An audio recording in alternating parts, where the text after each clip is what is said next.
Welcome to another great on Productions for my philosophy and theology students. Today we're going to be looking at Kantian Ethics, and hopefully for the exam specification we're going to point out why Kantian Ethics is based on duty, categorical imperatives. We'll be looking at hypothetical imperatives, and I'll look at the three postulates as well. Hopefully my video will last long enough to cover all those different things. And the purpose of why I've made this is because you're looking at A2 back at ethics again, and you need to know what Kantian ethics is in order to help you apply it to business ethics. So to start off with, just to briefly explain the background of Kantian ethics. Kantian ethics is deontological. It's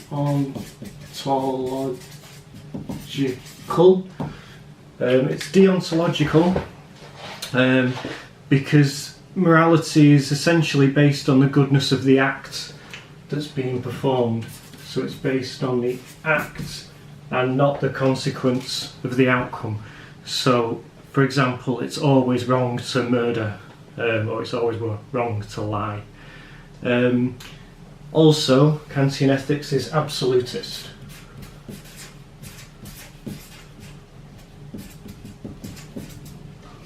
And it's absolutist because one must always act in accordance to their duty in a good moral way.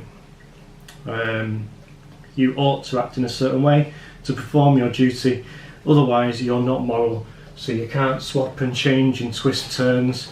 You can't suddenly think it's okay to lie to people in order to get a better outcome. It must always be the same situation and scenario. No matter what the situation and scenario, you always perform the same action. So you never kill a person, you never lie, you never steal, for example. Just to briefly explain the difference then between the two imperatives. You have first and foremost Kant's hypothetical imperative. The hypothetical imperative is when you do an action to get a required result. So to try and relate it to you guys, I don't know, some people might think you want to be kind to your teacher in order to get good grades. Another one could be hypothetical imperative that you should revise in order to get good grades. These are things that you may see yourself as doing in order to get the required output, the required results at the end, but it's not something that's necessary. You don't have to do it. So hypothetical imperative, hypothetically, if you want a required result, you perform a certain action. The other one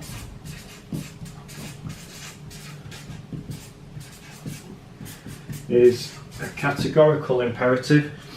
Your categorical imperatives are essentially things that you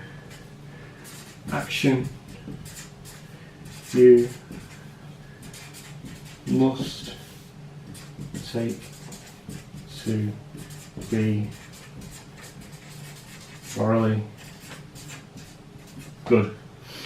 So if you want to be morally good, you must perform a certain action, behave in a certain way. In any category, no matter what, you must perform in a certain way in order to be a good individual. So I don't know, for example, so hypothetical imperative, you may choose to be kind to your teacher in order to receive good grades, but you don't have to. You could work hard instead in order to achieve good grades. A categorical imperative, on the other hand, would say that you have to be kind to your teacher because you should be kind to people, and that's something that you can't really argue against. You should be good, kind, individual people, and it doesn't matter about the outcome, it doesn't matter about the results that you want at the end, which links back to it being a deontological and absolutist theory of Kantian ethics, because you should perform good actions for the sake of being good. To try and explain then how Kant comes to his theories in terms of ethics, we'll have a go at looking at a little image, a little picture, to explain it through. So in this scenario, you've got a chap over here, and he's walking along, or she, and discovers that we have a bully here who is harming an individual there. Now our good person over here has reason, if I can write it, can't really read it very well, and they also have good will. So inside our person here, he has reason and he also has goodwill, and he sees what's going on over in this scenario, and so he decides to question then what to do in this situation.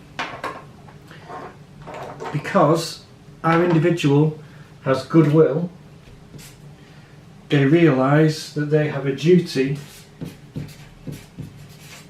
to do something, and that duty will be inevitably to help, and they feel that inside, they have that goodwill about them because they're a good individual. But what is it that you do? Should you always get involved, for example?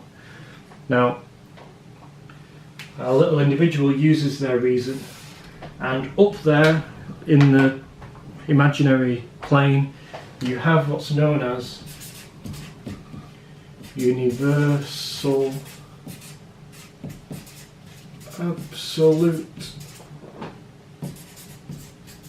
moral laws, in which in any situation at any time in history you should always be performing certain acts in certain ways. Our little chap here uses reason in order to work out what those absolute moral laws are. When they discover and work out logically, using reason, what the absolute moral law is, then that becomes what's known as a categorical imperative. However, so in this scenario, the absolute moral law would be to help out this individual here who's being harmed and to stop the bully, and you have a duty to fulfill that action. However, the problem is we as human beings have autonomy, also known as free will. So we will choose whether or not to get involved. We have that autonomy, we have that free will, but we do know that we have a duty through our reason in order to help out in this scenario, because that is the categorical imperative in order to help out. If you help, then you're fulfilling your duty and you're becoming a morally good person. If you choose not to help through your autonomy, then you are not fulfilling your duty and you are then not becoming a morally good person. But the question remains then, how do we know what examples of absolute moral laws are? How do we work them out? I've just said you use logic, you use reason in order to work them out, but how do you go about it? And that's what Kant then sets out to try and explain. So let's see if we can do this then. A categorical imperative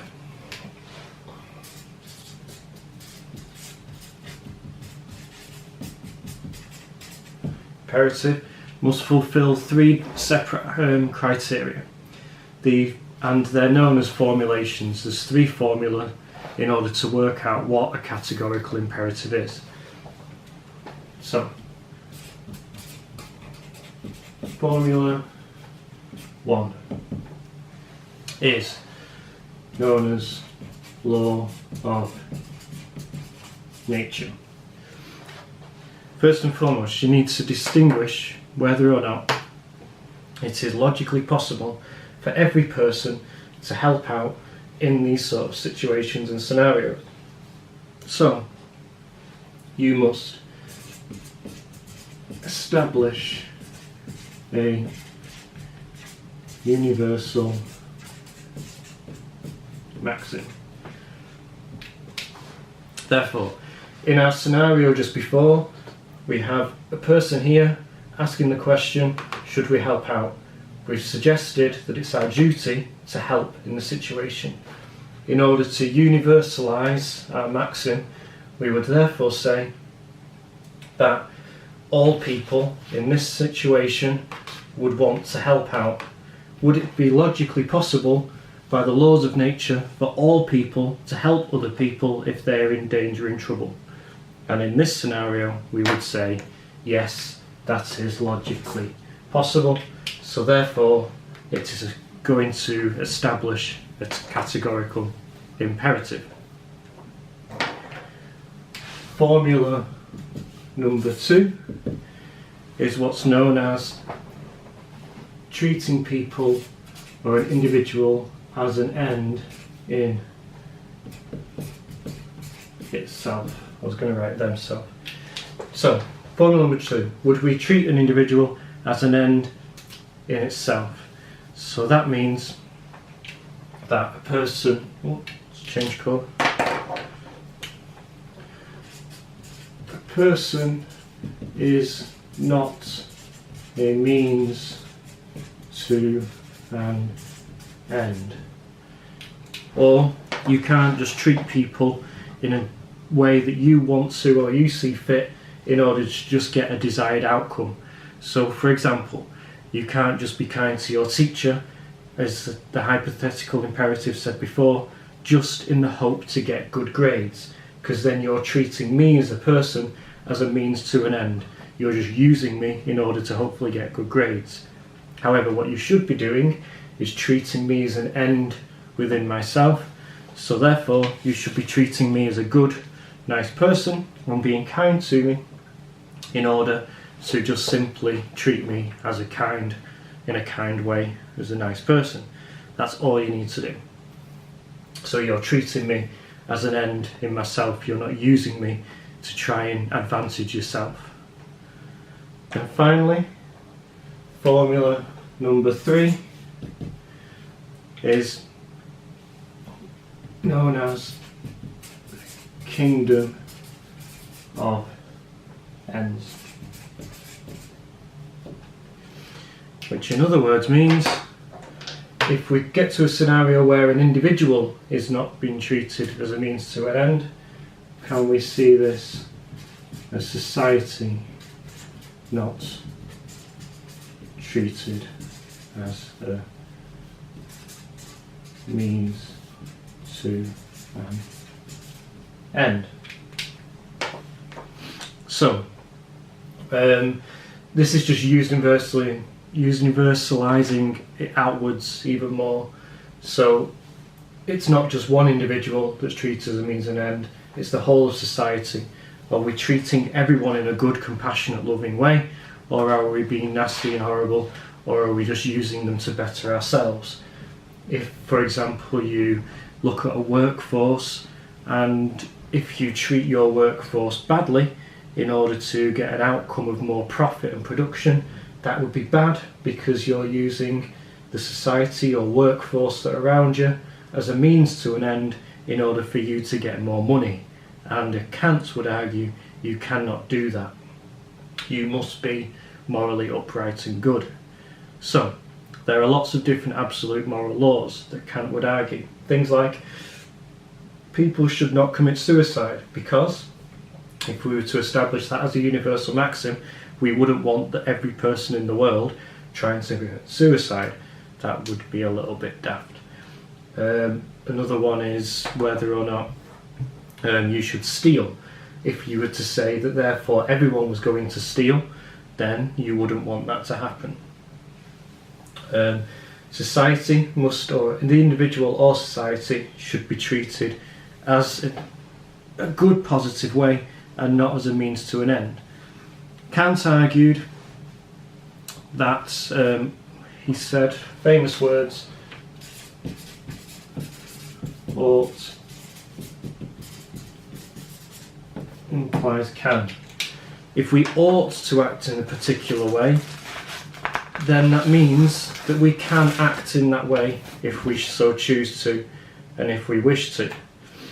So he then came up with what became known as his three postulates, because as we see here, we want to have goodwill and we want to help out and do the good thing, but if we get involved, then it might not always lead to good positive consequences. That's because if this chap gets involved over here, then our bully might decide to beat him up too. You've done the good, right, honourable thing, however the outcome hasn't been particularly great. Kant argues, however, that we all are aiming for what he calls the summum bonum, which is the highest good, or in other words, essentially happiness. We are aiming for happiness. There you go, there's a smiley face in case you didn't know what happiness looked like. We're aiming for happiness, and that's what this little man over here is doing. He's aiming for happiness by stepping in and fulfilling his duty, but it doesn't always go right for people. If we ought to behave in this way in order to achieve happiness, then that means, according to Kant, that we can actually achieve it. He comes up with what's known as the three postulates to explain how it is therefore possible for us to achieve this summum bonum, to achieve this higher good. The first postulate, or the word postulate just basically means assumption. We have to make these assumptions according to Kant. We can't prove them, we can't empirically prove that they exist. We have to postulate it, we have to assume that they have to be true, otherwise we're never going to achieve happiness. Postulate number one is freedom. For us to be able to achieve, where have we gone? There you go. For us to be able to achieve any decision making and then achieve happiness, we have to have free will. If we do things automatically like robots and we're not free, then we can never truly make a moral decision. We have to be free in order to do it. If we can't truly get to the highest good in this lifetime, then second postulate is immortality. If we can't do it now in this life, we must at some point be able to do it in the future. So we must postulate that there's some form of life after death in order to achieve it. If we are going to have to achieve it in a life after death, that would imply the third postulate, that there is a God who has created a life after death for us to live in and fulfill our summum bonum to achieve this highest good. So that's the basics of Kantian ethics. I recommend you read over your booklet to get more depth on knowledge.